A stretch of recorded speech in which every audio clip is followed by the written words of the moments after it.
meli iliyokamatwa kule El Salvador. Ni kweli tumepokea hii taarifa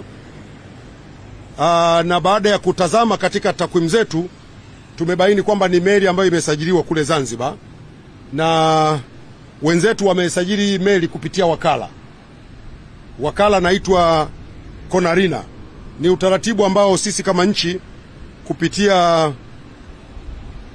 kwenye shirika lile la meli duniani sisi ni wanachama. Kwa wenzetu Zanzibar walisajili hii meli kupitia kwa wakala, kwa sababu kiutaratibu ni kwamba ukiwa kwenye lile shirika ile International Maritime Organization una uwezo wa kuwa na mawakala mbalimbali ambao watakusaidia kusajili meli katika maeneo mbalimbali.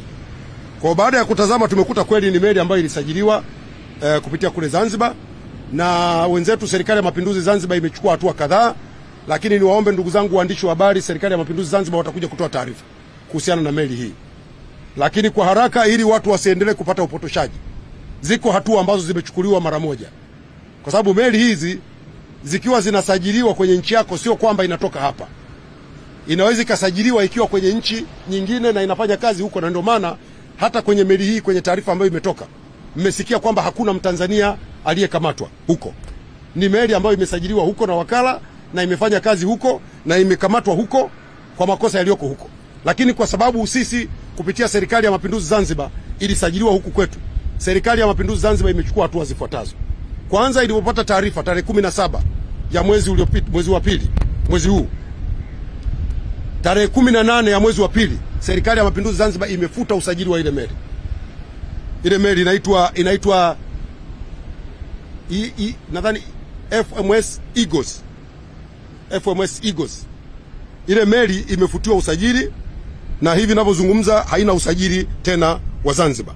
Lakini jambo la pili, Serikali ya Mapinduzi Zanzibar imewatafuta wamiliki wa hii meli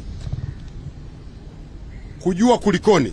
Sasa kama unavyojua watu yamewakuta mambo, ushirikiano haujawa mzuri sana, nafikiri mnanielewa, na ndio maana imetoa hiyo hatua ya kwanza ya kufuta usajili wake.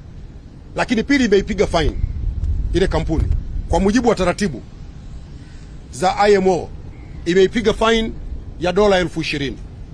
Jambo la tatu, inaendelea kufanya mawasiliano kupitia wizara yetu ya mambo ya nje ili kuondokana na utambuzi wowote wa meli hii kimataifa. Lakini zaidi ya hapo, wanaendelea kufanya tathmini ya mawakala wote ambao wameingia nao mkataba wa kusajili meli, ili wale ambao ni wababaishaji waondolewe kwenye orodha ya usajili. Kwa hiyo hizo ni hatua ambazo Serikali ya Mapinduzi Zanzibar imezifanya kwa haraka, angalau Watanzania mjue kwamba kwanza ni kweli meli iliyosajiliwa imesajiliwa Tanzania, lakini ni meli ya nje ya nchi na ilikuwa inafanya kazi huko nje ya nchi. Lakini kwa sababu imevunja taratibu, Serikali ya Mapinduzi Zanzibar tayari imeshaanza kuchukua hatua, na baadaye watakuja kutoa taarifa rasmi ya hatua zingine ambazo Serikali ya Mapinduzi Zanzibar imezichukua kuhusiana na meli hii. Lakini ni meli ambayo ilikuwa na wageni, haikuwa na Mtanzania hata mmoja. Sawa sawa ndugu zangu.